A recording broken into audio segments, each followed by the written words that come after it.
Pohon kayu daunnya rimbun, lebat bunganya serta buahnya.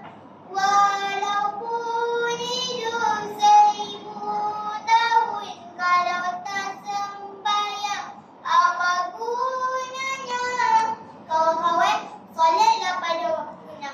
Jangan melengah-lengahkannya, apalagi meninggalkannya. Assalamualaikum warahmatullahi wabarakatuh. Hai kawan-kawan, apa khabar semua? Alhamdulillah, solat yang sempurna itulah bicara saya pada pagi yang indah ini. Kawan-kawan tahu tak apa itu solat? Jom bercerita tentang solat. Solat ialah perkataan dan perbuatan tertentu yang dimulai dengan takbir dan disudahi dengan salam. Kita diwajibkan salat 5 waktu sehari. Jom sebut bersama saya 5 waktu salat. Subuh, Zuhur, Asar, Maghrib, Isya. Allah telah berfirman di dalam surah Al-Baqarah ayat 43. A'udzu billahi minasyaitonir rajim. Bismillahirrahmanirrahim.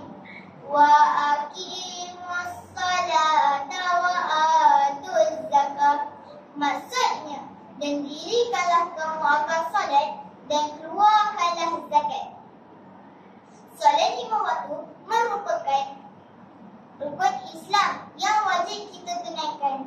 Ada 5 perkara yang terkandung dalam rukun Islam. Sebagai seorang Muslim, kita wajib patuh dan taat terhadap rukun Islam kerana ia merupakan asas dalam agama. Rukun Islam 5 perkara: ucap syahadah, salat, puasa, zakat dan haji bagi yang mampu, syariat dijaga, hidup bahagia. Tapi kan, mengapa ya agaknya kawan-kawan seruan menuju kejayaan ini semakin dipikirkan? Cuba renungkan antara bermain game di handphone dan segera mendirikan solat sesudah mendengar seru azan, yang mana satu menjadi keutamaan.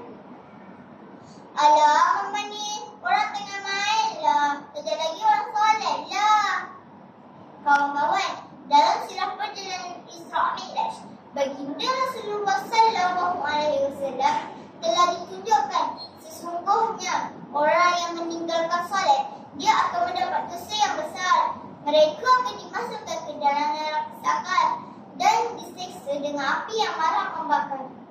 Sabda Rasulullah SAW yang bermaksud solat itu yang agama. Sesiapa yang mengerjakannya, dia menegakkan agamanya. Setiap yang meninggalkannya, dia merosakkan agamanya. Riwayat Baihaqi. Dalam hadis ini jelas menunjukkan kepada kita kepentingan solat dalam kehidupan seorang Muslim. Cuba kamu bayangkan sebuah rumah tanpa tiang. Apa yang akan berlaku terhadap rumah tersebut? Pastinya akan runtuh. Begitu juga dengan solat yang menjadi tiang agama Islam.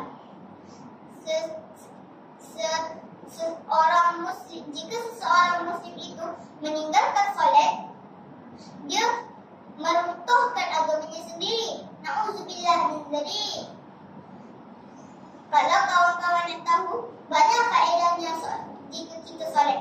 Ganjaran pahala Allah berikan. Solat menjadi peneguh iman, terhindar daripada dosa dan kesalahan, hidup bahagia dapat mendapat keredahan, ganjaran syurga janjinya Tuhan.